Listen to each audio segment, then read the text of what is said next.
मुख्यमंत्री अभ्युदय योजना। और आज हम लोग जो है आज हम लोग जो है हिस्ट्री का क्लास आगे कंटिन्यू करेंगे। और लास्ट टाइम पे हम लोग जो क्लास हुआ था वहाँ पर मुगल काल चल रहा था, मुगल पीरियड। तो मुगल पीरियड में लास्ट टर्म के आगे हम लोग कंटिन्यू करेंगे। और जो बच्चे जुड़े हैं अच्छी बात है, सभी बच्चे जुड़ना चाहिए। क्यों नहीं जुड़ पा रहे हैं पता नहीं, कुछ नेटवर्क इश्यूज हो सकते हैं। फिलहाल हम लोग क्लास को कंटिन्यू करेंगे। तो हम लोग मुगल पीरियड में हमने आपको पूरी एक स्टोरी बताई थी, जिसमें आपको ये बताया था कि किस तरीके से बाबर भारत आया। उसने थोड़ा रैपअप कर दे रहे हैं, कैसे भारत में युद्ध किया, इब्राहिम को कैसे हराया। देन उसके बाद जो है जो बाबर के बाद फिर हुमायूं हुआ। हुमायूं ने बड़ा बुरा समय देखा। उसके बीच में जो है सूरवंश आ गया, शेरशाह सूरी ने शासन किया, उसके बेटे ने शासन किया। देन फिर हुमायूं ने शासन किया, लेकिन पुस्तकालय की सीढ़ी से गिरकर उसकी मौत हो गई। देन उसके बाद जो है अकबर का शासन रहता है, वो लंबा समय तक चलता है अकबर का शासन, और सबसे बड़ा साम्राज्य होता है। देन उसके बाद जो है जहांगीर, फिर शाहजहां, देन औरंगजेब, यहाँ तक बताया था। और साथ में ये भी बताया था कि बहुत सारे शासक हुए, सिर्फ इतने ही नहीं, बहुत सारे हैं। तो वो हमने आपको बताया था 17 शासक हुए हैं। 17वां शासक था बहादुर शाह जफर। लास्ट में उसका मैं क्रम भी नोट करा दूंगा। अब हम शुरू कर रहे हैं। हमने आपको बताया था मुगल कालीन शब्दावली। मुगल काल में जो क्वेश्चन आते हैं वो टर्मिनोलॉजी से बहुत आते हैं। टर्मिनोलॉजी में क्या है, किसको क्या कहते हैं, वहाँ शायद मैंने जो है लास्ट टाइम पे इजारा भी बता दिया था। इजारा जो था भू राजस्व टेका होगा। ठीक है, नेक्स्ट जो है हम आगे कंटिन्यू करेंगे। अगला पॉइंट है इनाम। इनाम, ये इनाम शब्द जो था ये क्या था, इनाम किसे कहते थे?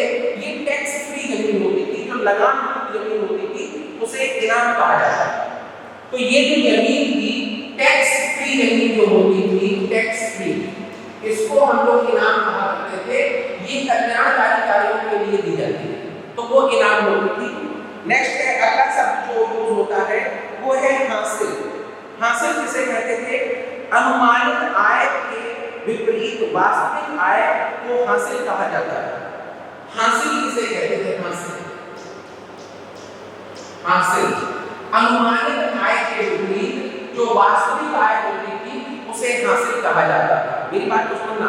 जैसे एग्जांपल है कि जैसे आप कोई व्यापार कर रहे हैं, हम लोग आज भी इस चीज शब्द का यूज करते हैं। अगर हम कोई व्यापार कर रहे हैं और हम लोगों ने उसमें ये सोच लिया कि इस व्यापार में इतना प्रॉफिट होगा, 1 करोड़ प्रॉफिट होगा, 2 करोड़ प्रॉफिट होगा, और व्यापार करने के बाद ये देखा जाता है कि अंत में क्या हासिल हुआ, एट लास्ट हमको क्या बचा। तो पता चला एट लास्ट 10 लाख रुपए का फायदा हुआ, तो वो हासिल है। तो अनुमानित लागत नहीं, वास्तविक लागत क्या कहलाती थी? हासिल कहलाती थी। इस बात को ध्यान रखिएगा। देन हासिल के बाद है जागीर। एक शब्द है जागीर। जागीर, जागीर किसे कहते थे इसको समझ लीजिए। जागीर कहते थे मुगल शासन के समय का वह क्षेत्र जिसका राजस्व किसी राजकीय कर्मचारी या उसकी सेवाओं के वेतन के बदले में दिया जाता है, उसे जागीर कहते हैं। इस चीज को समझने की कोशिश करिएगा, इस चीज को समझने की कोशिश करिएगा। जागीर किसे कहते थे? जैसे मान लीजिए तो कोई बड़ा अधिकारी है, जैसे मुगल काल में जो बड़े बड़े ओहदों पे लोग बैठे थे, जो बड़े बड़े मनसबदार थे, उनको जागीर दी जाती थी। तो उस जागीर से जो प्रॉफिट आता था उससे वो सेनाएं रखते थे, उनका खर्चा चलता था। उनको कोई भी राजकीय धन प्राप्त नहीं होता, यानी राजा से कोई पेमेंट नहीं मिलता था। उसको क्या कहा जाता था? जागीर कहा जाता था। ये बहुत ज्यादा पूछा जाता है। देन जरीब। जरीब क्या था? जमीन नापने का एक यंत्र था, इसको बोलते थे जरीब। आज भी है जरीब, जरीब। अब मेरी बात समझिएगा, जरीब आज भी है। आज भी ग्रामीण इलाकों में जब कोई भूमि नापी जाती है, कोई लेखपाल आता है और भूमि को नापता है, जब जमीन खरीदी बेची जाती है, नपाई होती तो जरीब से होती है, ठीक, उसमें कड़ियां होती है। तो उस समय भूमि नापने का एक यंत्र था जिसको जरीब बोलते थे। तो जरीब क्या था? जरीब बोलते थे भूमि नापने का यंत्र। भूमि नापने का यंत्र। भूमि नापने का यंत्र क्या कहलाता था? जलील कहलाता था। इस बात को ध्यान रखिए। नेक्स्ट है जिहाद। जिहाद शब्द सबने सुना होगा और जिहाद का जो रियल मीनिंग जिहाद सुनते ही थोड़ा सा गलत परसेप्शन दिमाग में आता है, तो गलत परसेप्शन नहीं है, उसको सही मीनिंग इसकी बहुत अच्छी है जिहाद। जिहाद का मतलब क्या है? तो जिहाद का मतलब जो है उसको समझ लीजिए, इसकी जो रियल मीनिंग है वो है धर्म युद्ध। रियल मीनिंग क्या है? जिहाद का मतलब है धर्म युद्ध, यानी अल्लाह के लिए लड़ा गया युद्ध। जिहाद का मतलब है धर्म युद्ध, यानी कि ये मतलब अल्लाह के लिए लड़ा गया युद्ध, अल्लाह के लिए लड़ा गया युद्ध, ये होता था जिहाद। ठीक है, जिहाद का मीनिंग ये होता था। जिहाद का मतलब ये नहीं है कि प्लेन लेकर ट्विन टावर को घुस जाना, ट्विन टावर को तोड़ देना, यहाँ पर बम अटैक कर देना, मानव बम बन जाना, ये जिहाद नहीं है। जिहाद का मतलब बहुत अच्छा है, धर्म युद्ध होता था। ठीक है, जिहाद का नारा सबसे पहले किसने दिया था? देखो क्वेश्चन आएगा, जिहाद का नारा सबसे पहले जो दिया था वो किसने दिया था? जिहाद का नारा सबसे पहले दिया था बाबर। बाबर, ध्यान रखिए, कहीं से भी क्वेश्चन एग्जाम में आ सकता है। जिहाद का नारा सबसे पहले किसने दिया? बाबर। बाबर ने गाजी की उपाधि बना दी, गाजी। जिहाद का नारा बाबर ने दिया। ठीक है, तमाम क्वेश्चन इस तरह से बनते हैं। नेक्स्ट है खानकाह। ये वर्ड है खानकाह। खानकाह, खानकाह का मतलब होता है जहां सूफी संत रहते थे, जहां सूफी संत, जहां सूफी संत रहते थे। ठीक है, यानी उनकी कुटिया, कुटिया, सूफी संतों की कुटिया को हम क्या कहते थे? खानकाह कहते थे। सूफी संतों की कुटिया को खानकाह कहा जाता था, जहां सूफी संत रहते थे। सूफीज्म के बारे में हमने आपको बताया था, बहुत सारे सूफी गुरु हुए और भारत में जो सबसे मुसलमानों का सबसे पवित्र स्थान है अजमेर शरीफ में शेख मोइनुद्दीन चिश्ती की दरगाह है। वो चिश्तिया संप्रदाय के सूफीज्म को मानने वाले व्यक्ति थे, ध्यान रखिएगा। आगे है नेक्स्ट है खानकाह के बाद खिदमती। खिदमती किसे कहते थे? अधीनस्थ द्वारा अपने उच्च अधिकारियों को दी गई भेंट। खिदमती मतलब क्या है समझिए। खिदमती, खिदमती किसे कहते थे? खिदमती, तो खिदमती कहते थे, ध्यान रखिएगा, अधीनस्थ द्वारा अपने अधिकारी को दी जाने वाली भेंट, यानी उनके खिदमत में आपने जो पेश किया उसको खिदमती कहते थे। मतलब छोटे लोग जो होते थे, छोटे अधिकारी जो होते थे, वो बड़े अधिकारियों की खिदमत में जो पेश करते थे उसको खिदमती कहते थे। ये तो बात बिल्कुल सीधी बात है, छोटे लोग बड़े लोग कुछ ना कुछ देते रहते हैं, वो खिदमती कहलाता है। ठीक है, नेक्स्ट है गुदकास्ट। गुदकास्ट किसे कहते थे? इसको समझ लीजिए। गुदकास्ट खिदमती समझ में आ गया होगा। कहते हैं आपकी क्या खिदमत करें, आपकी खिदमत में हाजिर, तो वही चीज है खिदमत। तो अब अगला जो वर्ड है वो बहुत इंपॉर्टेंट है, खुदकास्ट। शब्द है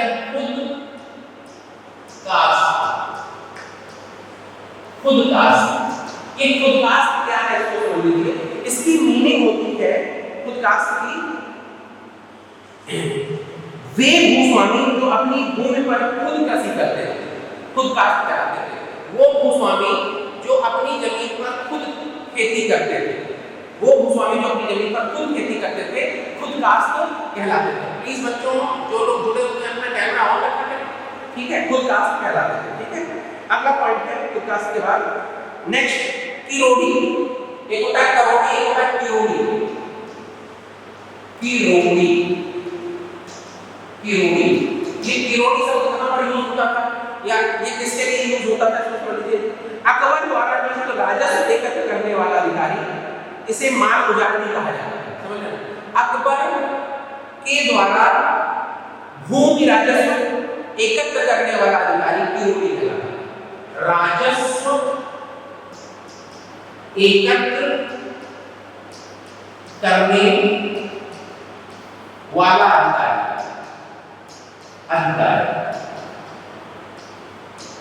राजस्व करने वाला अधिकारी क्या कहलाता है? किरोड़ी। इस समय राजस्व इकट्ठा करने वाला अधिकारी कौन होता है? कलेक्टर होता है। वही जिले का डीएम भी होता है, डिस्ट्रिक्ट मजिस्ट्रेट भी होता है। डीएम के पास ही कलेक्टर का चार्ज होता है, यानी पूरा आय और व्यय का हिसाब किताब कौन रखता है?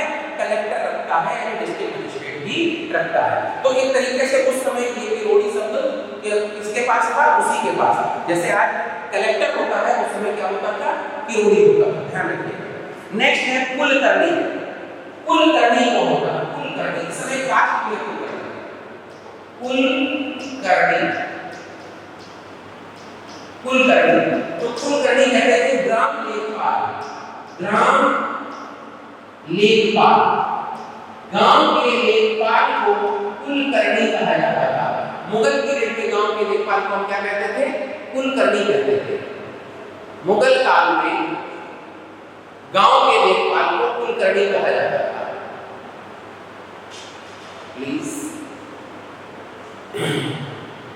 टेक्निकल इश्यूज में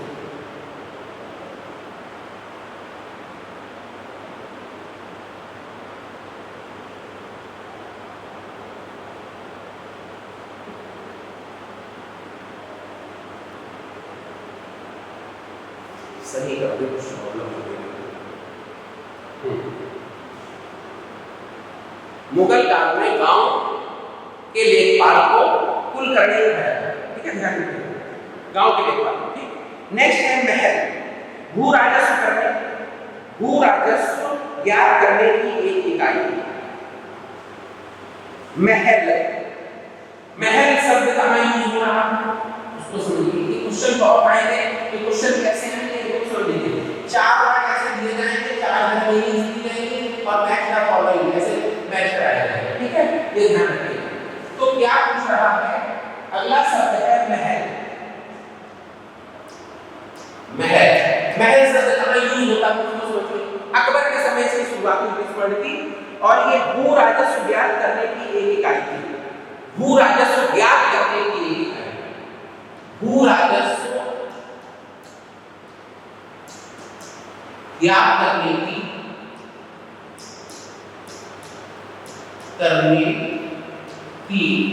इकाई। भू राजस्व ज्ञात करने की इकाई क्या कहलाती थी? महल।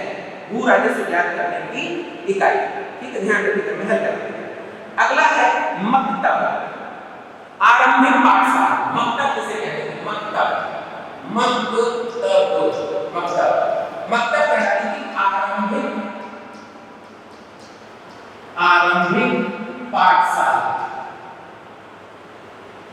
आरंभिक पाठशाला, आरंभिक पाठशाला जो है वो मकतब कहलाती थी। मकतब, आरंभिक पाठशाला। ठीक है, ध्यान रखना, जिसमें कुरान की आयतों को याद कराया जाता है।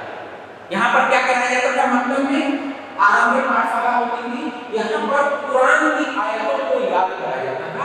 जो कुरान की आयतें हैं उनको याद कराया जाता था। ध्यान रखना, यानी एक तरीके से देखा जाए तो यहाँ पर धार्मिक पढ़ाई होती है। जैसे एग्जाम्पल है, आज भी बहुत सारे हमारे यहाँ पर धर्म के लिए छूट दी गई है कॉन्स्टिट्यूशन में कि हम किसी को धर्म को जान मान सकते हैं। उसी की वजह से बहुत जगहों पर धार्मिक पढ़ाई होती है। जैसे मदरसे खुले हुए हैं, वहाँ मुस्लिम धर्म की, मुस्लिम आचार संहिता की पढ़ाई होती है। इसी तरीके से जो आपके खालसा के स्कूल हैं, वहाँ पर वो अलग तरीके की पढ़ाई कराते हैं। तो इसकी हम लोग को छूट है। तो उस समय जब अकबर का शासनकाल था, तो उस समय मकतब में आरंभिक शिक्षा होती थी और यहाँ पर कुरान की आयतों को याद कराया जाता है। ठीक है, जो मुस्लिम बच्चे होंगे वो जानते होंगे कुरान की आयतें कैसे याद की जाती है, क्या होती है। नेक्स्ट है मालिकाना। एक विशेष प्रकार का भत्ता होता है, इसको बोलते हैं मालिकाना। एक शब्द है मालिकाना। मालिकाना क्या होता है? विशेष प्रकार का भत्ता, विशेष प्रकार का भत्ता होता है। विशेष प्रकार का भत्ता होता था। भत्ता क्या होता है? बहुत सारे अनाउंसेस दिए जाते हैं, तो एक स्पेशल अनाउंस दिया जाता था, जिस स्पेशल अनाउंसेस को मालिकाना कहते हैं। ठीक है, नेक्स्ट है मिरास। मिरास है वंशानुगत अधिकार। मिरास शब्द है मिरास, इसका मतलब होता था वंशानुगत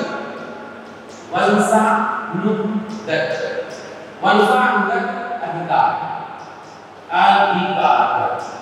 इसका मतलब क्या हुआ वंशानुगत अधिकार का मतलब? बहुत सारे अधिकार वंशानुगत है, जैसे हमारे पर बाबा की प्रॉपर्टी पर हमारे बाबा का अधिकार, हमारे बाबा की प्रॉपर्टी पर हमारे पिता का अधिकार, हमारे पिता की प्रॉपर्टी पर हमारा अधिकार, हमारे बाद हमारे बच्चों का अधिकार। तो इस तरह के बहुत सारे वंशानुगत अधिकार होते हैं जो जिन अधिकारों को उस समय क्या कहते थे? मिरास कहते थे। ठीक है, इस एक शब्द है मुआफी, राजस्व मुक्त भूमि। ठीक है, राजस्व मुक्त भूमि मुआफी। और यहाँ पर एक बड़ी सी प्रॉब्लम भी होगी, वो भी हम आपको बताएंगे क्या होगा। मुआफी, मुआफी, मुआफी, जो मुआफी शब्द है वो tax free, tax free land, tax free land को क्या कहते थे? मुआफी कहते थे। अब देखो टैक्स फ्री लैंड मुआफी कह रहा है। इसके पहले एक शब्द मैंने और बताया था, इनाम। इनाम में लगान में मुक्त भूमि, जहां लगान नहीं पड़ता था उसे इनाम कहते थे। तो लगान ना पड़ना भी टैक्स फ्री जमीन है और मुआफी भी टैक्स फ्री जमीन है, ये ध्यान रखिएगा। तो टैक्स फ्री जमीन को ही क्या कहते थे? मुआफी कहते थे। लेकिन दोनों में एक अंतर है, वहां पर समाज के लिए वो जमीन है, मतलब जो लगान फ्री जमीन है, मतलब जिसका नाम इनाम है। दोनों में अंतर समझिए बेसिक, मैं इसको बता दूंगा। मुआफी, मुआफी और इनाम में एक अंतर है। ये सामाजिक कार्यों के लिए दी जाती थी और टैक्स फ्री होती थी। ये सिर्फ धार्मिक मामले में दी जाती थी और टैक्स फ्री होती थी। यानी ये धार्मिक जमीन होती थी, धार्मिक जमीन, और ये होती थी सामाजिक जमीन, जमीन। ध्यान रखिएगा, सामाजिक जमीन जब टैक्स फ्री होती थी तो मुआफी कहलाती थी, नहीं गलती हो गई है, मुआफी होती थी, हमने गलत लिख दिया, माफ करिएगा, ऊपर नहीं देखा, सही करिए। मुआफी ये है धार्मिक जमीन, धार्मिक जमीन, और ये है इनाम जो है ये है सामाजिक जमीन।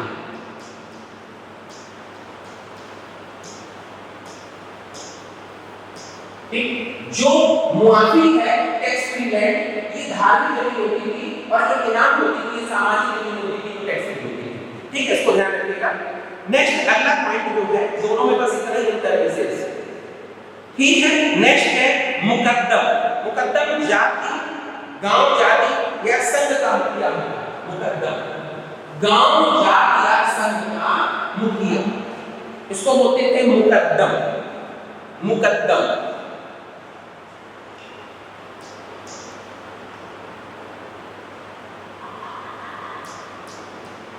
मुकद्दम क्या कहलाता है? गांव जाति, गांव जाति का मुखिया, मुखिया, गांव जाति का मुखिया मुकद्दम कहलाता था। गांव जाति का मुखिया क्या कहलाता था? मुकद्दम कहलाता था। आया हुआ क्वेश्चन। नेक्स्ट है अगला पॉइंट है पैबाकी, हस्तांतरण हेतु सुरक्षित भूमि। नेक्स्ट पॉइंट है पैबाकी। पैबाकी, पैबाकी होते थे हस्तांतरण हेतु, हस्तांतरण हेतु, हेतु सुरक्षित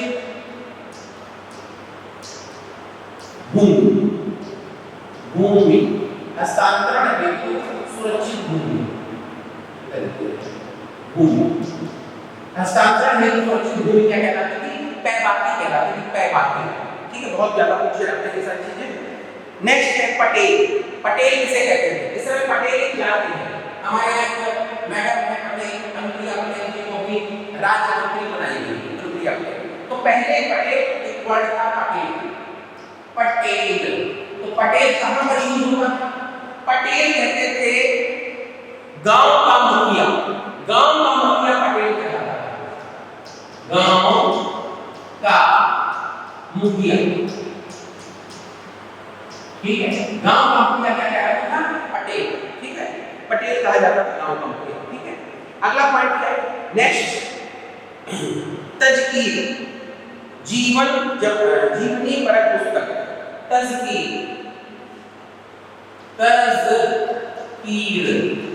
जीवनी परक पुस्तक, जीवनी परक पुस्तक, जीवनी परक पुस्तक। तो जीवनी परक पुस्तक क्या कहलाती है? तज़कीर कहलाती है। ध्यान रखिएगा, तज़कीर। ठीक है, एक और शब्द है सेख जादा। सेख जादा किसके लिए यूज होता है? ठीक है, सेख जादा।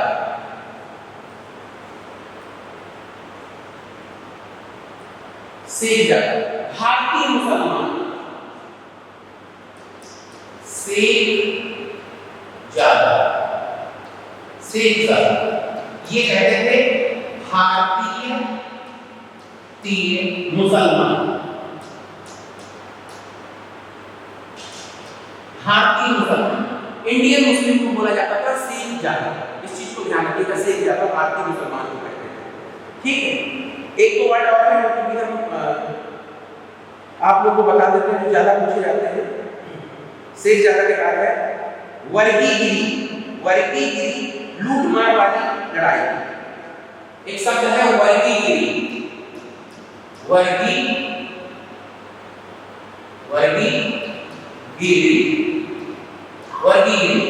लूट मार वाली लड़ाई। लूट मार वाली लड़ाई को बोलते थे वर्गीगिरी। ये शब्द जो है आपके बहुत ज्यादा पूछे जाते हैं। ठीक, अब एक हेडिंग डालेंगे आप लोग, मनसबदारी व्यवस्था। ये अकबर ने शुरू की थी। नोट करिए, इसको मैं पूरा समझा देता हूं। मनसबदारी व्यवस्था,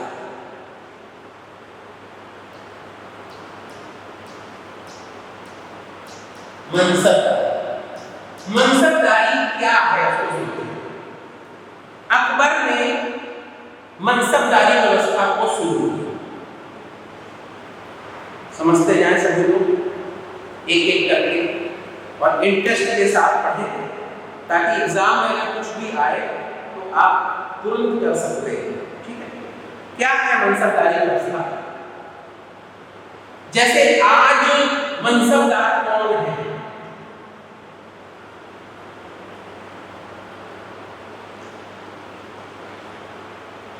समझो, आज देश के सबसे बड़े मनसबदार हैं नरेंद्र दामोदर दास मोदी। नंबर 2 पर है अमित शाह। नंबर 3 पर और आगे जो भी है वो कौन है? जो मोदी कैबिनेट में शामिल है वो सभी कैबिनेट मिनिस्टर, इसके बाद सभी राज्य मंत्री स्वतंत्र प्रभार, ये सभी के सभी क्या है? मनसबदार हैं। तो ये मनसबदार है क्या? ये कैसे शुरुआत हुई? तो मनसबदारी व्यवस्था की शुरुआत किसने की? सबसे पहले अकबर ने की। अकबर, ठीक है, ध्यान रखिएगा। अकबर ने मनसब दिए थे, तो सबसे बड़ा अकबर ने मनसब किसको दिया था? जहांगीर को दिया। सबसे पहले जहांगीर को सबसे बड़ा मनसब दिया था। पहले 10,000 मनसब था, 10,000 मनसब मनसब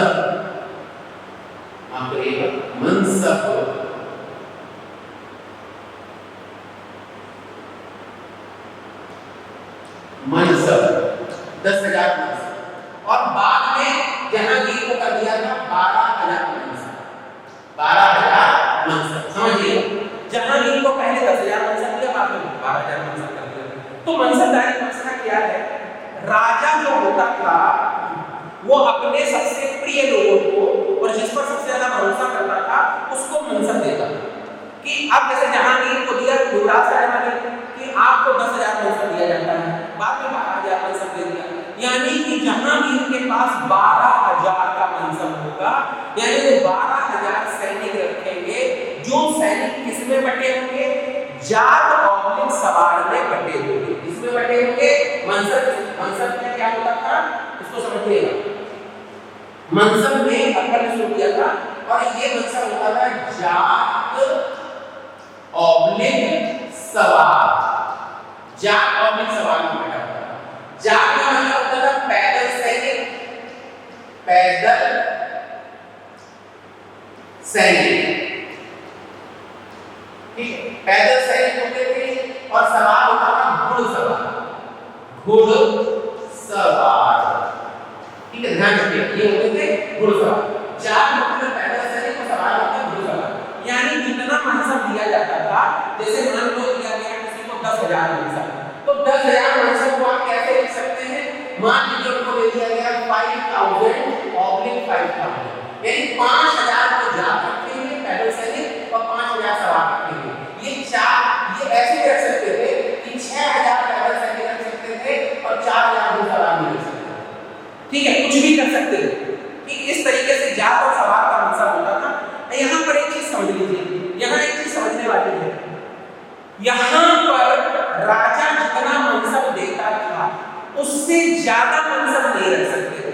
उसको उससे ज्यादा रखना देशद्रोह माना जाता था, यानी राजा को अपमानित करना माना जाता था, राजा के खिलाफ काम करना माना जाता था। जैसे एग्जांपल उसको समझिए, जैसे मान लीजिए जहांगीर के पास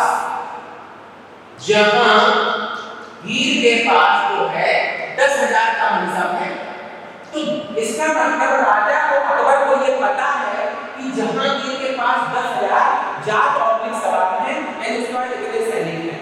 अब अगर मान लीजिए जहांगीर विद्रोह करेगा, बगावत करेगा, तो उसकी बगावत को खत्म करने के लिए हम क्या करेंगे? इससे बड़ी सेना भेजेंगे और जहांगीर को क्या करेंगे?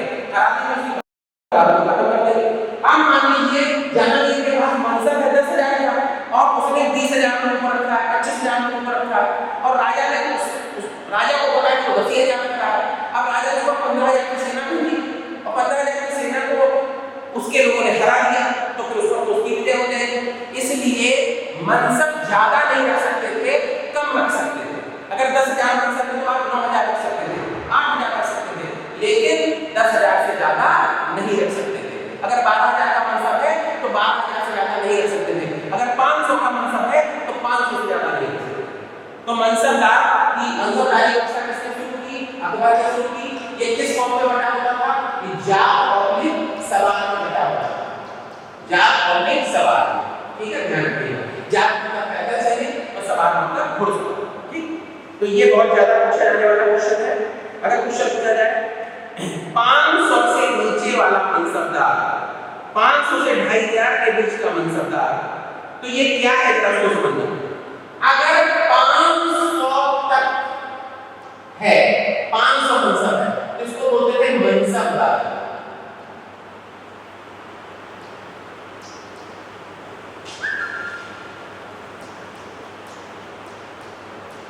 ठीक, अगर 500 से 2,500 का तो इसको बोलते थे अमीर। 500 से 2,500 अमीर, ठीक है, 500 का मनसबदार, 500 से 2,500 अमीर, और 2,500 से ऊपर अगर होता था तो बोलते थे उमरा। 2,500 प्लस कहते थे उमरा, उमरा, ध्यान रखना। अगर किसी के पास 500 का मनसब है तो वो मनसबदार, अगर उससे ज्यादा है तो वो अमीर है, और अगर उससे भी ज्यादा है तो वो उमरा है। तो जहांगीर के पास क्या हुआ? उमरा हुआ, उसको इतने मनसब थे, वो क्या था? उमरा। ध्यान रखना, ये पूछा जाता था। नेक्स्ट है आगे कुछ पॉइंट्स और हैं जो ज्यादा पूछे जाते हैं, वो हम लोग एक एक करके डिस्कस कर लेते हैं। मुगल काल में इंपॉर्टेंट, सम इंपॉर्टेंट फैक्ट्स, एक हेडिंग डालेंगे सभी लोग, सम इंपॉर्टेंट फैक्ट्स, कुछ महत्वपूर्ण तथ्य, ठीक है, यहां तक सब क्लियर हो रहा है? मनु प्रताप सिंह चौहान जी सब क्लियर हो रहा है? चलो वेरी गुड, बहुत अच्छी बात है। तो कहीं दिक्कत हो तो पूछ लेना, ठीक है, और कोई दिक्कत हो तो किसी बोला भी कर दो, कोई आप ज्यादा पूछ सकते हैं तो प्लीज, अगर आप हमको सुन रहे हैं तो हम आपको भी सुन रहे हैं। तो सम इंपॉर्टेंट फैक्ट्स में वो क्वेश्चन जो आपके एग्जाम में अभी तक सबसे ज्यादा बार पूछे गए और बार-बार पूछे जाते हैं, उनको हम लोग क्लियर करेंगे, ठीक है। तो एक एक करके शुरुआत करते हैं। सबसे पहले नंबर 1 पहला पॉइंट और उसको समझाएंगे, ठीक है। पहला पॉइंट है गुलबदन बेगम ने हुमायूं का, अब्दुल हमीद लाहौरी ने शाहजहां का, खफी खान ने औरंगजेब का तथा जेब उल निशा ने बहादुर शाह जफर द्वितीय का इतिहास लिखा। एक्चुअली ये इतिहास नहीं है, इसको समझने की कोशिश करिएगा। ये इनकी जीवनी है। क्या है ये?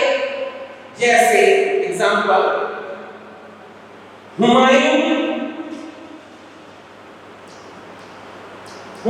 की जो बहन थी वो थी गुलबदन बेगम।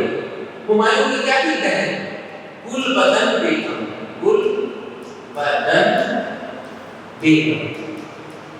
तो ये क्या है इसको समझना।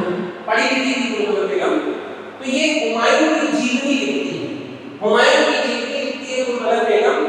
और हुमायूं को इतना मानता है कि जब और शेर शाह सूरी इसके ऊपर आक्रमण करता है और जब हुमायूं को महल से भागना पड़ता है तो फिर ये गुलबदन बेगम महल में छूट जाती है। तो हुमायूं पत्र लिखता है शेर शाह सूरी को कि एक राजा की बहन के साथ जैसा सलूक होना चाहिए वो ऐसा ही मेरी बहन के साथ किया जाए, ठीक है। तो कितना मानता है बहन को। तो जो गुलबदन बेगम है वो हुमायूं की क्या लिखती है? जीवनी लिखती है। इस बात को ध्यान रखिएगा।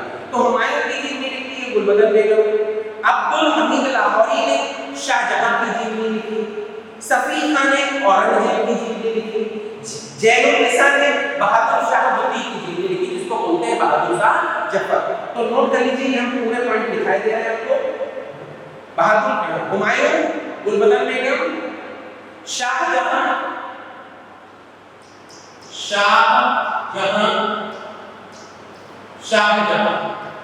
की किसने लिखी थी? नोट कर लीजिए, अब्दुल हमीद लाहौरी। अब्दुल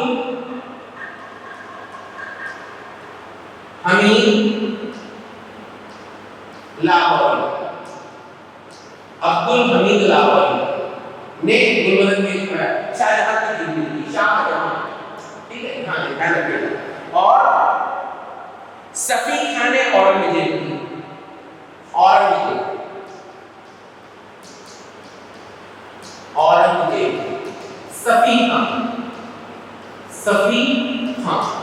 सफी खान ने औरंगजेब।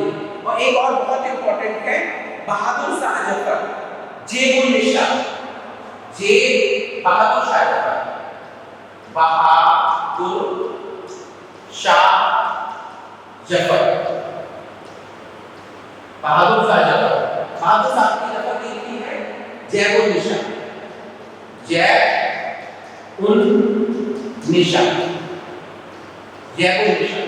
बहादुर शाह की जफर की जीवनी लिखी गई है जैबुल निशा के द्वारा। तो ये जीवनी अक्सर पूछी जाती है। बहादुर शाह जफर की किसने लिखी? जैबुल निशा ने लिखी। हुमायूं की गुलबदन बेगम ने लिखी। अब्दुल हमीद लाहौरी, शाहजहां की अब्दुल हमीद लाहौरी ने लिखी। ये वो जीवनी है, इसको और ध्यान रखिए, यहाँ पे एक कांसेप्ट छुपा हुआ है। ये वो जीवनी है जिन लोगों ने अपनी जीवनी खुद नहीं लिखी। बाकी लोगों ने अपनी जीवनी खुद लिखी, जैसे बाबर ने बाबरनामा खुद लिखी, ठीक है, ये बात ध्यान रखिएगा। तो बाकी लोगों ने अपनी जीवनी खुद लिखी, इन लोगों ने अपनी जीवनी नहीं लिखी, ठीक, ध्यान रखिएगा। अगला पॉइंट है, नेक्स्ट सेकंड है, दक्कन में सैनिकों ने मुगल अमीर वर्ग में तंबाकू के प्रयोग को प्रसारित किया, ठीक है। दक्कन के सैनिकों ने मुगल अमीर वर्ग में, अगर क्वेश्चन पूछा जाएगा कि जो मुगल अमीर वर्ग था उसमें तंबाकू का प्रचलन किसने किया, जैसे आप एक चीज गौर करिएगा, मुस्लिम्स में शराब नहीं पीते, शराब हराम है। वो कहते हैं मुसलमान जो कहते हैं हम शराब नहीं पिएंगे, हमारे यहाँ उसको नापाक माना जाता है, उसको हराम माना जाता है। लेकिन आप भी देखें पान और तंबाकू को भारी मात्रा में खाते हैं। एक बाकायदा एक डब्बा लेके चलते हैं, उसमें पान बना के रखते हैं, तंबाकू डाल के, और उसको दिन भर चबाते रहते हैं। मुस्लिम्स में ये चीज देखने को आपको मिलेगी। तो ये चीज कहाँ से आई? यानी मुसलमानों में, या जो मुसलमान अमीर वर्ग था उनको तंबाकू खाना किसने सिखाया? तंबाकू का चलन कहाँ से आया? तो वो कहाँ से आया? दक्कन के सैनिकों ने, यानी दक्षिण भारत के जो सैनिक थे, दक्कन के सैनिक, उन्होंने अमीर मुसलमानों में तंबाकू का चलन क्या किया? पैदा किया। इस पॉइंट को ठीक है, दक्कन के सैनिकों ने मुगल अमीर वर्ग में तंबाकू का प्रयोग प्रसारित किया। दक्कन के सैनिकों ने मुगल अमीर वर्ग में तंबाकू का प्रयोग प्रसारित किया। ये बहुत ज्यादा पूछा जा सकता है। आगे अगला पॉइंट करके समझा रहे हैं, ठीक है। नेक्स्ट है नंबर 3, नूरजहां की मां ने गुलाब से इत्र बनाने की तकनीक का आविष्कार किया। अगर क्वेश्चन पूछा जाए सबसे पहले इत्र किसने बनाया, तो इत्र जो है किसने बनाया, नूरजहां की मां, ठीक है। जो नूरजहां की मां थी उसने सबसे पहली बार इत्र बनाया था। तो क्वेश्चन पूछा जाए इत्र का आविष्कार किसने किया, इत्र का आविष्कार नूरजहां की मां ने, इत्र का आविष्कार नूरजहां की मां के द्वारा किया गया। नूरजहां की मां ने इत्र बनाकर गुलाब से सबसे पहले किसको दिया था, जहांगीर को दिया, ठीक है। तो इसने इत्र का आविष्कार किया, ठीक है। नेक्स्ट है अगला पॉइंट, नक्शबंदी सूफी संतों के ने अकबर की उदारवादी धार्मिक नीतियों का विरोध किया, ठीक है। नक्शबंदी सूफी संतों ने, इसको समझो, बहुत सारे सूफी संत थे, उसमें एक थे नक्शबंदी। नक्शबंदी, ध्यान रखिए, जो सूफी सिलसिले हैं उन सूफी सिलसिलों में, जो सूफी सिलसिले हैं उन सूफी सिलसिलों में सबसे ज्यादा कट्टर सूफी, सबसे ज्यादा कट्टर सूफी सिलसिला कौन सा है, नक्शबंदी। और नक्शबंदी सूफी सिलसिले ने अकबर की जो धार्मिक लिबरल था अकबर, उसका विरोध किया। उन्होंने कहा कि इतना धार्मिक लिबरल होने की जरूरत नहीं है, क्योंकि वो धार्मिक कट्टर थे।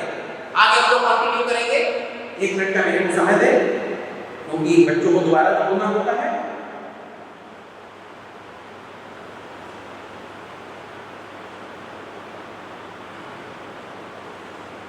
धार्मिक कट्टरता ज्यादा होने की वजह से ऐसा हुआ।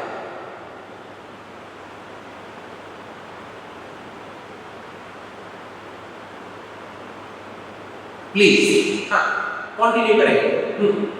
तो सबसे ज्यादा क्वेश्चन पूछा जाए सूफी सिलसिलों में सबसे ज्यादा कट्टर कौन था, नक्शबंदी। अकबर की धार्मिक नीतियों का विरोध किसने किया, नक्शबंदी सिलसिले ने किया। तो नक्शबंदी सिलसिले ने अकबर की धार्मिक नीतियों का विरोध किया, ठीक है। अगला पॉइंट है नेक्स्ट, ध्यान रखिएगा। नेक्स्ट है अपधर्मों को अपधर्म, परंपरावादी को धर्म, किंतु इस विक्रेता के हृदय को गुलाब पंखुड़ी का पराग प्रिय होता है। यह कथन लाहौरी का, मतलब समझना, अब्दुल हमीद लाहौरी, आपको पता होगा अब्दुल हमीद लाहौरी ने क्या कहा था, अपधर्मों को अपधर्म, परंपरावादी को धर्म, किंतु इत्र विक्रेता के हृदय को गुलाब पंखुड़ी का पराग प्रिय होता है। ये किसने कहा था, ये अब्दुल हमीद लाहौरी ने कहा था, ठीक है। अगला नेक्स्ट पॉइंट है बीदर मध्यकाल में धातु जड़ाई कला के लिए विख्यात है। एक जगह है बीदर, सब लोग जानते हैं बीदर। ये मध्यकाल में यानी वीडियो हिस्ट्री में बीदर को है धातु जड़ाई के लिए प्रसिद्ध था। इसके लिए धातु के काम के लिए, धातु के काम के लिए क्या था, फेमस था क्या, बीदर, ठीक है। ध्यान रखिएगा, बीदर धातु जड़ाई के लिए विख्यात था मध्यकाल, ठीक है। नेक्स्ट है 1864 में अकबर ने जजिया कर को समाप्त कर दिया। ये पहले भी बता चुका हूं। 18 ये कब किया था, इसको समझने की कोशिश करिएगा। 1564 में अकबर ने जजिया कर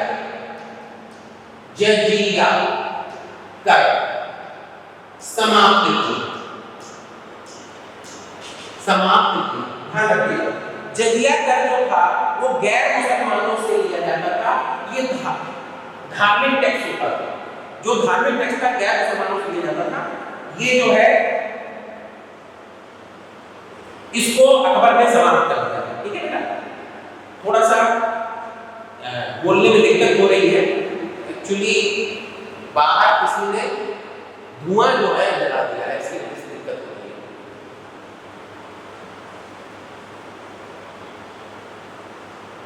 नेक्स्ट पॉइंट,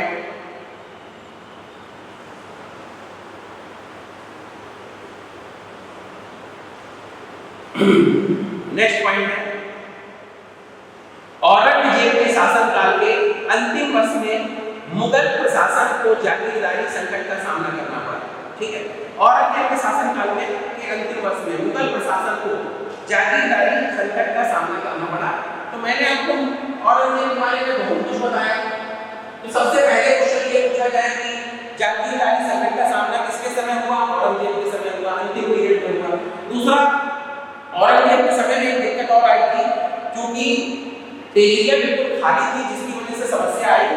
ठीक है बेटा, इसको थोड़ी देर के लिए बंद कर, थोड़ी देर के लिए क्लास बंद कर, आगे कंटिन्यू करेंगे बेटा। थोड़ी एक समस्या हो गई है यहाँ पर, एचपीटीआई की क्लासेस हो रहे हैं तो धुआं बहुत तेज हो गया, इसलिए थोड़ी दिक्कत है। आगे हम बढ़ते हैं। एक शब्द है खैर उल मजलिस। खैर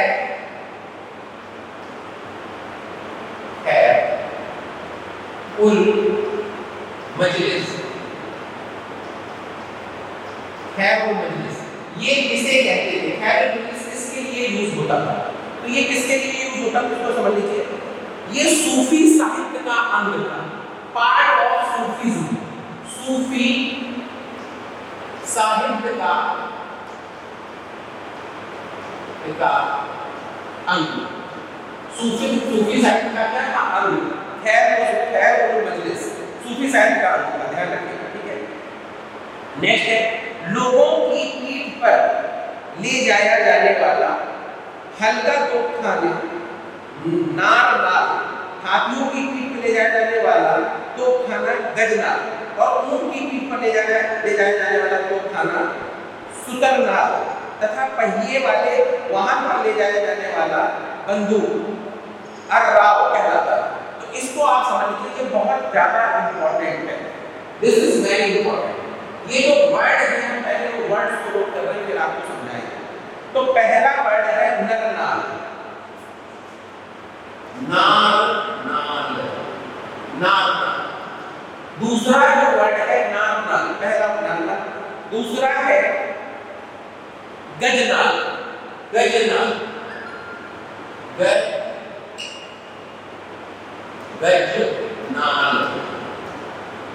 गजनाल, ठीक है। और तीसरा जो वर्ड है सुतरनाल, नाल। अगला वर्ड है अर्राव। ठीक है, ये चार शब्द हैं। ठीक है, पहला शब्द फिर से सुन लीजिए एक बार, नारनाल। दूसरा है गजनाल, तीसरा है सुतरनाल, और अंतिम है अर्राव। अब ये क्या? सबसे पहले इंसान की पीठ पर ले जाने वाला तोपखाना। इंसान की पीठ पर तोपखाना। इंसान की पीठ पर जो तोपखाना होता था उसको बोलते थे नारनाल। गजनाल हाथी की पीठ पर तोपखाना। हाथी की पीठ पर देखना। सुतरनाल ऊंट की पीठ पर, ऊंट की पीठ पर तोपखाना। ठीक है। और अर्राव जो होता है, ये क्या होता है? इसको समझिए, इंपॉर्टेंट है। अर्राव कहते थे वाहन पर ले जाया जाने वाला बंदूक। वाहन पर ले जाया जाने वाली बंदूक। वाहन पर ले जाने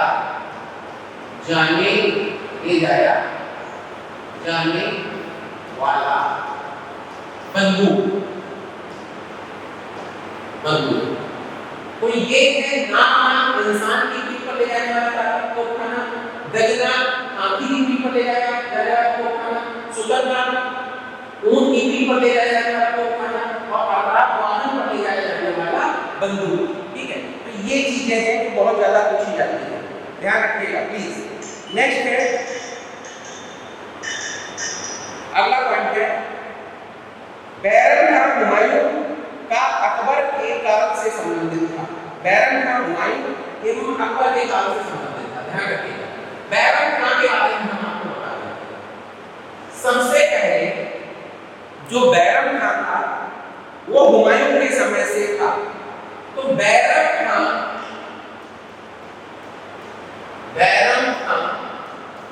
हुमायूं के समय सबसे बड़े पद पर था। ये क्या था हुमायूं के समय? बैरन खान हुमायूं के समय पर बहुत तेज हुआ है। हुमायूं के समय पर जो है सेनापति था। बाद में इसी ने हुमायूं के मृत्यु की खबर को छुपा कर रखा था, और हुमायूं की मृत्यु की खबर को छुपा कर रखने के बाद यही गया था काला नौर। कहां पर गया था? काला नौर। और काला नौर पंजाब में है, पंजाब। ठीक है, काला नौर पंजाब, जहां पर अकबर की ट्रेनिंग चल रही थी, यानी अकबर को वहां पर ट्रेनिंग दी जा रही थी। राजा के बेटे को ट्रेनिंग लेते थे, राजा बनने के लिए सब चल रहा था। वहां पर काला नौर में जाकर इसने क्या किया, एक मिट्टी के चबूतरे पर चबूतरा बनाया, वहां उसको बिठाया अकबर को, और वहीं पर उसका क्या कर दिया था, राज्याभिषेक कर दिया था। तब अकबर की उम्र काफी कम थी, तो काफी कम उम्र होने की वजह से जो अकबर की शुरुआत के जो 5 साल थे, यानी अकबर के फर्स्ट 5 ईयर में बैरम खान के संरक्षण में अकबर राजा बनकर रहा। उस पीरियड को जो है अकबर के उस पीरियड को बोलते हैं पेटीकोट शासन। क्या बोलते हैं? पेटीकोट शासन। अकबर के इस पीरियड को यानी फर्स्ट 5 ईयर को पेटीकोट शासन बोला जाता है। ठीक है, इसी को इसी का दूसरा नाम मिलता है हरमदली शासन। हरमदली शासन।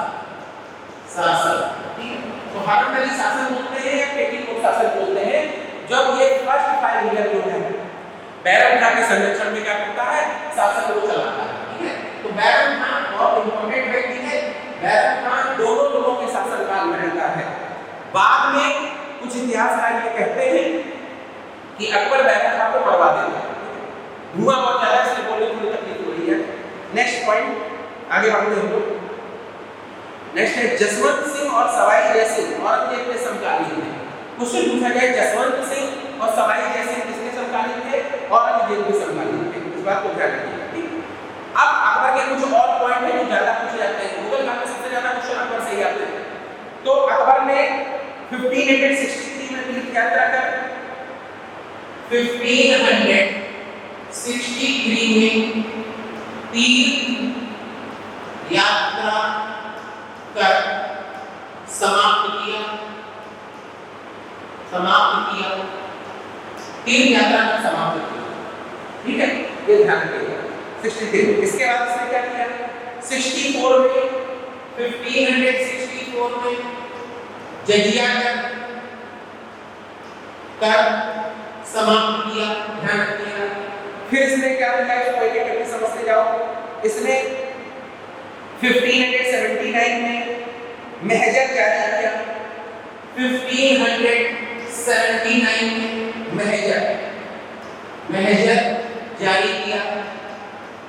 जारी किया। 1579 में इसने क्या किया? महजर जारी किया। ठीक है, अगला पॉइंट है 1575 में इबादत खाने का निर्माण किया। 1575 में इबादत खाना, फतेहपुर सीकरी में बना हुआ इबादत खाना बनवाया। इबादत खाना जो है बनवाया। ठीक, 75 में इबादत खाना बनवाया। और काम क्या किया, इसको भी समझते जाओ। अकबर ने 1562 में मेवाड़ जीता। 1569 में रणथंभौर जीता। 1570 में कालिंजर जीता और 1601 में असीरगढ़ जीता। कितने आक्रमण किए इसको समझिए, ये बहुत इंपॉर्टेंट है। देन उसके बाद हम देखिए कुछ चीजें और, कितना कहां पर जीता है उसको देखिए। 1562 में मेवाड़, 1562 में मेवाड़ जीता, ठीक है, ध्यान रखिए 1562 में मेवाड़ जीता। अगला है मेड़ता भी लिखा मिलता है कहीं पर, ठीक है, ध्यान रखिएगा। इसके बाद है 69 में रणथंभौर, रणथंभौर। कालिंजर 1570 में और असीमगढ़ 1601 में उसने जीता, ठीक है, इतनी चीजों से जीती। अगला क्वेश्चन है मुगल भारत में बाजार परिवर्तन में सक्षम कृषि को दुग्ध अनुगामी विशेषता तंबाकू की पैदावार से परिलक्षित होती है। ये वही चीज बार बार आ रही है, इंपॉर्टेंट है इसलिए।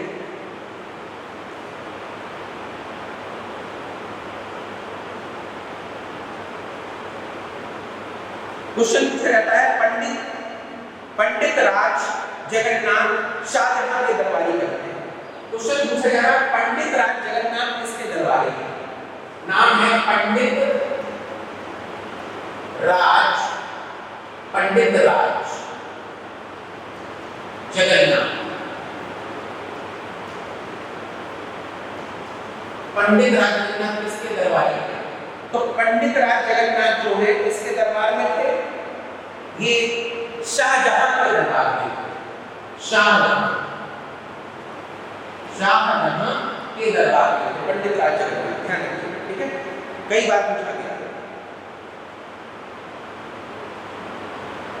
अगला पॉइंट है नेक्स्ट पॉइंट, वनस्पति एवं प्राणी चित्रकारी में ख्वाजा मंसूर की विशिष्टता प्राप्त की। ख्वाजा मंसूर अली, इनका नाम पहले लिखते हैं फिर इनके बारे में बताते हैं। ख्वाजा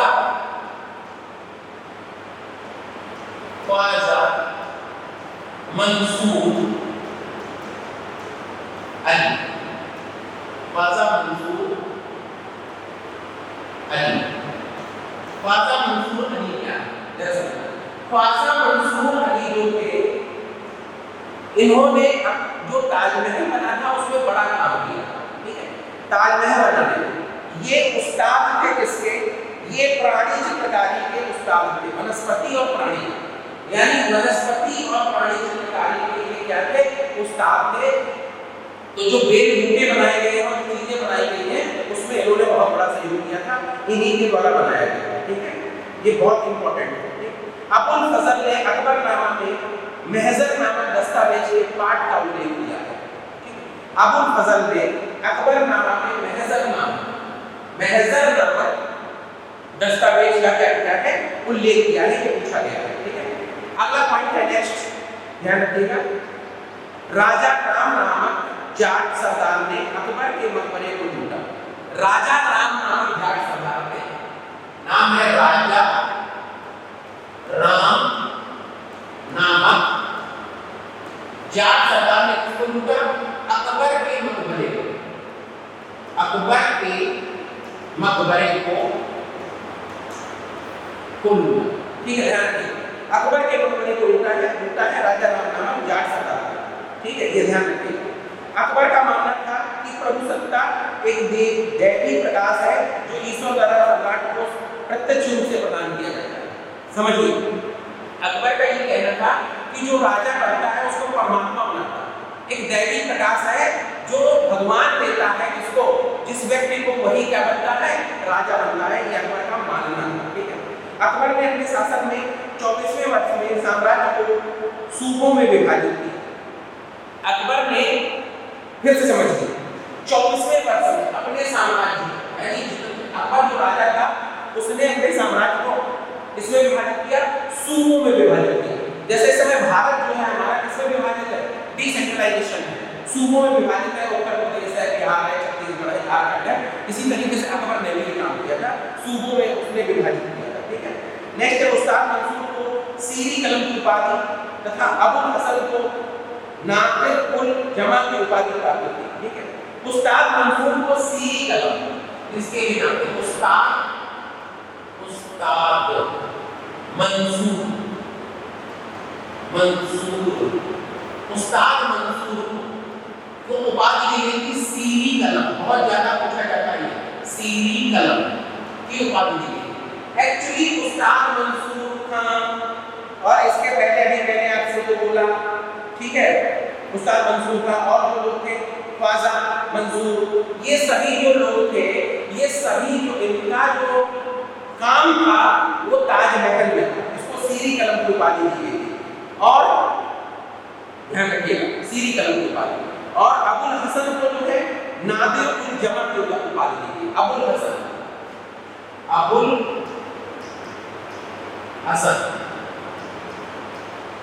नादिर उल जमा, नादिर उल जमा, नादिर उल जमा की उपाधि दी गई। ठीक है, ध्यान रखिएगा, इंपॉर्टेंट है। नेक्स्ट है अलाई दरवाजा, भारत के सच्चे गुंबद वाली प्राचीनतम अवशिष्ट इमारत है। अलाई दरवाजा सब जानते हैं, ये जो कुतुब मीनार बना है उसके जस्ट बगल में बनी हुई है अलाई दरवाजा। ठीक है, तो ये कहते हैं भारत में सच्चे गुंबद वाली प्राचीनतम अवशिष्ट इमारत। ठीक, अलाई दरवाजा। मैंने आपको एक बात और बताई थी कि जब बाबर भारत में आया था तो वो एक प्रणाली को लेके आया था, जिसको बोलते थे चार भाग प्रणाली, चार भाग पद्धति। चार भाग पद्धति को कौन लेके आया था भारत में? बाबर। ये क्या चार भाग पद्धति थी? क्या चार भाग पद्धति में आप देखिएगा, जो भी पब्लिक प्लेस बनी होती है उसमें क्या है, गुम्बद बनाया जाता है। आप देखिए गुम्बद, चाहे वो लोकसभा हो, चाहे वो राज्यसभा हो, चाहे विधानसभा हो, चाहे जितने बड़े-बड़े स्टेशन हो, उनमें ऊपर इस तरह से लंबे से बने होते हैं। तो इस पद्धति को कौन लेके आया था? बाबर भारत में लेकर आया। ठीक है, और उलमा युद्ध का इसमें प्रयोग भी किया था, ये पूछा जा रहा है। नेक्स्ट क्वेश्चन है मनसबदारी व्यवस्था किसने शुरू की? अकबर ने शुरू की। कई बार पूछा गया क्वेश्चन है, मनसबदारी व्यवस्था अकबर के द्वारा शुरू की गई। ठीक है, नेक्स्ट है अहमदनगर निजाम शाही वंश का अंत तब हुआ। अहमदनगर को मुगल साम्राज्य में मिलाकर हुसैन शाह को आजीवन कारावास दे दिया गया। एक चीज और लिखी है औरंगजेब के बारे में, औरंगजेब ने बहुत सारी चीजों को खत्म कर दिया, बहुत सारी घटनाओं को खत्म किया। किसको खत्म किया उसको समझने में पूछा जाता है बहुत ज्यादा। सबसे पहले झरोखा दर्शन,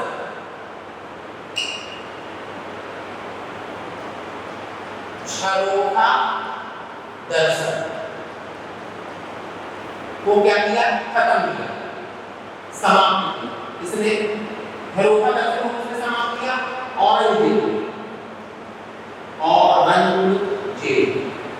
औरंगजेब ने झरोखा दर्शन को क्या कर दिया? समाप्त कर दिया। ठीक है, ध्यान रखिए। मॉन्यूमेंट्स के खिलाफ का बहुत सारे मॉन्यूमेंट्स औरंगजेब ने नहीं बनवाए, सिर्फ बीबी का मकबरा बनवाया है औरंगाबाद में, जो बहुत अच्छा नहीं है, जिसको आप ताजमहल की घटिया नगर कहते हैं। ठीक है, तो ये सारी चीजें बहुत इंपॉर्टेंट है जो पूछा जाता है। सम्राट अकबर 1581 में विशाल सेना सहित अफगानिस्तान की ओर कूच किया। अगर क्वेश्चन पूछा जाए कि अफगानिस्तान की ओर किसने कूच किया, तो 1581 में अकबर ने अफगानिस्तान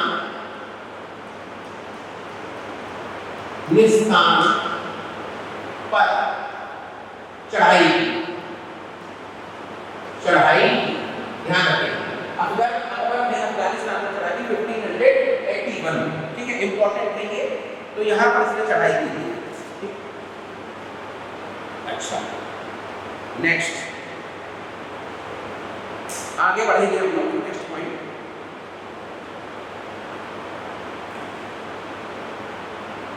आज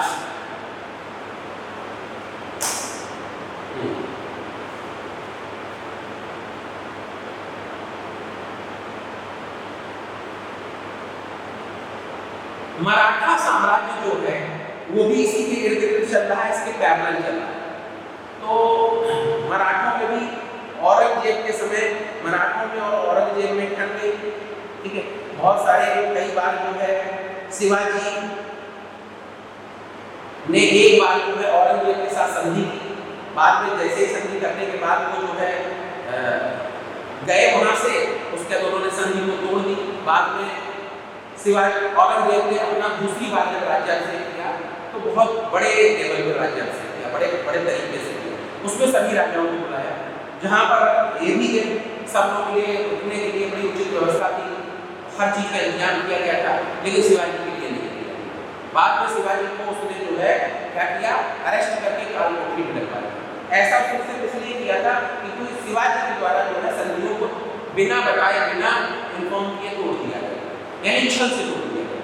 बाद में आपको पता होगा शिवाजी जो है वहां से बहाना बनाकर और थोड़ा धोखे से जो है वहां से भाग निकले थे, और फिर वो बराबर जो है भागते रहे, और बराबर जो है उन लोगों के बीच में जो है चूहा बिल्ली का खेल चलता रहा। और इसीलिए जो है औरंगजेब मराठों को पहाड़ी चूहा कहता है। इस तरीके की तमाम चीजें मिलती हैं, उसको अभी हम लोग जब आगे शुरू करेंगे तब बताएंगे। तो ये आपके बहुत सारे इंपॉर्टेंट क्वेश्चंस हैं जो मुगल काल से पूछे जाते हैं, हमने आपको बताया जहाँ जहाँ से क्वेश्चन आते हैं। अब हम लोग बात करेंगे इसी में आगे विजयनगर साम्राज्य। तो एक हेडिंग डालेंगे आप लोग, विजयनगर साम्राज्य। विजयनगर साम्राज्य, विजयनगर साम्राज्य। अगर आप लोगों को कुछ चीजें और इंपॉर्टेंट लगे तो आप पर्सनली डिस्कस भी कर सकते हैं। विजयनगर साम्राज्य में की भी एक छोटी सी स्टोरी आपको सुना देते हैं ताकि सब अच्छे से याद हो जाए। समझिए, विजयनगर साम्राज्य की स्थापना की थी हक्का और बक्का, हरिहर और बुक्का। किसने की थी? हरिहर और बुक्का।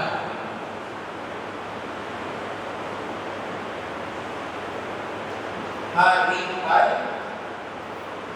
बुक्का, इंग्लिश बोलेंगे हक्का बक्का। तो हक्का बक्का ने, हरिहर और बुक्का ने क्या की थी? विजयनगर साम्राज्य की स्थापना। विजयनगर साम्राज्य का जो सबसे ताकतवर राजा था वो था कृष्णदेव राय। ठीक है, क्या नाम था? कृष्णदेव राय। तो विजयनगर साम्राज्य में कुछ खूबियां हैं। जैसे विजयनगर साम्राज्य दक्षिण भारत का साम्राज्य था, साउथ का। इसी को जो है तेनाली रामायण में जो है नाटक आता था टीवी, वो भी विजयनगर साम्राज्य से रिलेटेड था। उसी का जो है उसके यहाँ जो अष्टदिग्गज थे उनमें से एक था। तो आप समझिएगा वो सारे जो है इंटेलिजेंट लोग थे जिसको उसने अपने यहाँ दबा कर रखा। विजयनगर साम्राज्य एकमात्र ऐसा साम्राज्य था दक्षिण भारत का जिसमें विवाह कर लिया जाता, यानी वहां पर जो है विवाह पर टैक्स था। तो जिस विवाह कर को विजयनगर साम्राज्य लेता था उसे बाद में कृष्णदेव राय ने क्या कर दिया था? खत्म कर दिया था, समाप्त कर दिया। विजयनगर साम्राज्य एकमात्र दक्षिण भारत का ऐसा साम्राज्य था जहां पुलिस विभाग का खर्चा जो है किससे चलता था? पुलिस विभाग का खर्चा वेश्यावृत्ति द्वारा कमाए गए धन से चलता था। पुलिस विभाग का खर्चा वेश्यावृत्ति द्वारा कमाए गए धन से चलता था विजयनगर साम्राज्य में। ये खूबी थी विजयनगर साम्राज्य। ठीक है, अगर यानी कि विजयनगर साम्राज्य में वेश्यावृत्ति पूरी तरीके से थी। विजयनगर साम्राज्य में एक दो चीजें और फेमस है। विजयनगर साम्राज्य में जैसे दास दासियों की प्रथा थी, यानी दास दासी होते थे उनको बाजार में खरीदा बेचा जाता। तो जो दास होते थे वो अपने पावर के हिसाब से बिकते थे। जो जितना बलिष्ठ इंसान होगा, जो जितना ताकतवर होगा, वो उतना महंगा बिकेगा। और जो दासियां होती थी, वो जो जितनी खूबसूरत लड़कियां होती थी, वो उतनी महंगी बिकती थी। तो दासियों से एक चीज और पता की जाती थी कि जैसे मान लीजिए कोई दासी मार्केट में उतारी गई, बाजार में बेचने की उतारी गई विजयनगर साम्राज्य में, और उस दासी को बहुत ज्यादा दाम पर किसी ने खरीद लिया। तो अगर बहुत ज्यादा दाम पर कोई खरीद लेता था तो बाद में राजा के लोग वहां पर पहुंच जाते थे, तो इनकम टैक्स के लोग होते थे, और वो ये पता करते थे कि जिस व्यक्ति ने उस दासी को खरीदा है क्या उसकी उतनी वर्थ है। अगर उतनी वर्थ है तो कोई बात नहीं, अगर उतनी वर्थ नहीं है तो वो पैसा भी जब्त हो जाता था और दासी भी जब्त हो जाती थी, वो भी ले ली जाती थी। यानी टैक्स इस तरीके से टैक्सेशन को पकड़ा जाता था विजयनगर साम्राज्य। ठीक है, तो दास दासी प्रथा थी, वेश्यावृत्ति थी, खूब जमकर थी। इसके बाद जो है विजयनगर साम्राज्य में जो विजयनगर साम्राज्य का सिंहासन था, विजयनगर साम्राज्य का जो सिंहासन था उसको सेनयान बोलते थे। क्या बोलते थे? सेनयान। सेनयान ये सिंहासन, ये बाज था, बाज। बाज बाज एक पक्षी होता है पक्षी होता है बाज, सबसे बड़ा पक्षी होता है।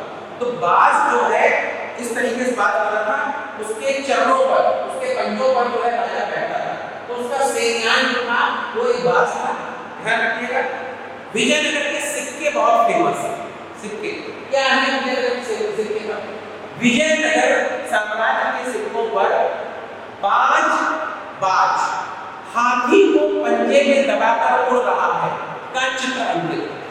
हाथी को पंजे में दबाकर उड़ रहा है का चित्र अंकित था विजयनगर साम्राज्य के सिक्कों पर। इसका मतलब यह था कि विजयनगर साम्राज्य इतना पावरफुल है कि वो हाथी को पंजे में दबाकर उड़ रहा है, यानी जो सबसे बड़ा जानवर है जंगल का उसको बाज हाथी, मतलब उसका बाज हाथी को पंजे में दबाकर उड़ रहा है का मैसेज क्या था?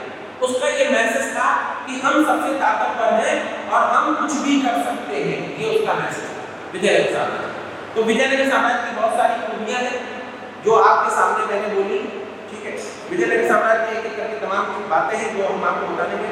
निकोली कॉन्टी विजयनगर साम्राज्य का पहला यात्री था जो वहां पहुंचा, ठीक है। मोहम्मद बिन तुगलक के काल में विजयनगर साम्राज्य अस्तित्व में आया।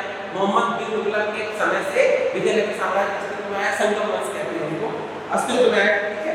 गढ़गांव को विजयनगर की सामाजिक व्यवस्था में कुछ स्थान प्राप्त था। गढ़गांव का वेश्या, उनको जो है विजयनगर साम्राज्य में कुछ स्थान प्राप्त था। हमने आपको पहले ही बताया कि विजयनगर साम्राज्य में वेश्याओं द्वारा कमाए गए धन से दिए जाने वाले टैक्स से जो है विजयनगर साम्राज्य में पुलिस विभाग का क्या चलता था, खर्चा चलता था। इस बात को ध्यान रखिएगा, ठीक है। विजयनगर साम्राज्य में पेलिगर भू राजस्व स्वामी था। पेलिगार जो था वो भू राजस्व स्वामी को क्या बोलते थे? पेलिगार बोलते थे विजयनगर साम्राज्य, जो भू वसूल करता था, ठीक है। ये बहुत इंपॉर्टेंट है। दूसरा जो कृष्णदेव राय हुए वो वहां के सबसे पावरफुल शासक थे, सबसे शक्तिशाली राजा थे। इस राजा की सबसे सबसे बड़ी खूबी थी टैक्सेशन इसने बहुत जब बढ़ाया, इसमें बहुत सारा पैसा आया। जब बहुत सारा पैसा आया तो इसने बहुत सारे टैक्सेस को समाप्त किया, जिसमें इसने सबसे बड़ा टैक्स जो खत्म किया था, जो टैक्स किसी और राजा और कोई राजा नहीं लेता था, ये था विवाह कर। विवाह कोई भी अभी तक भारत का कोई राज्य विवाह कर नहीं लेता था, यानी मैरिज टैक्स नहीं लेता था। लेकिन विजयनगर साम्राज्य ऐसा साम्राज्य था जो मैरिज टैक्स लेता था, जिसे बाद में किसने खत्म कर दिया? कृष्णदेव राय ने खत्म कर दिया। कृष्णदेव राय के समय अष्टदिग्गज थे, 8 इंटेलिजेंट लोग उसके दरबार में थे, जिसमें एक पंडित था तेनाली रामा। तेनाली रामा जो पंडित है उसकी स्टोरियां मिलती हैं, वो सब बहुत ज्यादा कहते हैं चंट पंडित था, तो उसकी बहुत सारी स्टोरियां जो है बाजार में भी मिलती है बुक्स के रूप में, ठीक है। तो वो जो है विजयनगर साम्राज्य में कृष्णदेव राय के दरबार में था। इसके बहुत सारे पॉइंट्स और हैं जो हम लोग आपको नेक्स्ट टर्म में जो है कंटिन्यू करेंगे। जहां जहां से क्वेश्चंस एग्जाम में आए हैं उनको कंटिन्यू करेंगे। और विजयनगर साम्राज्य और मराठा ये दोनों एक साथ हम जो है नेक्स्ट टर्म में आपका पूरा करा देंगे, ताकि यहाँ से क्वेश्चंस कम आते हैं लेकिन फिर भी कई बार पूछे जाते हैं। तो जो भी आएगा वो यहाँ से हम आगे कंटिन्यू करेंगे। Thank you for this class. आज थोड़ी सी स्थितियाँ यहाँ पर विपरीत हैं क्योंकि यहाँ पर धुआं बहुत ज़्यादा है, पीछे किसी ने धुआं जला दिया है जो अंदर भी आ रहा है, जिसकी वजह से बोल पाने में बहुत ज़्यादा तकलीफ हो रही है। तो आज के लिए इतना ही। Thank you for this class. आपको कुछ पूछना है पूछ सकते हैं, किसी को कुछ पूछना हो आप क्या करें? हाँ बिल्कुल कोई दिक्कत नहीं है, ये नहीं हिस्ट्री में तो कोई दिक्कत नहीं, हिंदी इंग्लिश स्टोरीज होती है, लेकिन जो आपका दूसरा पोर्शन होगा जैसे इकोनॉमिक्स का होगा या ज्योग्राफी का होगा या किसी और का होगा, वो पूरा का पूरा इंग्लिश में होगा, कोई दिक्कत की बात नहीं। और बताएं किसी को और कोई टेक्निकल प्रॉब्लम है बताइए। ठीक, thank you for this class. If you have to take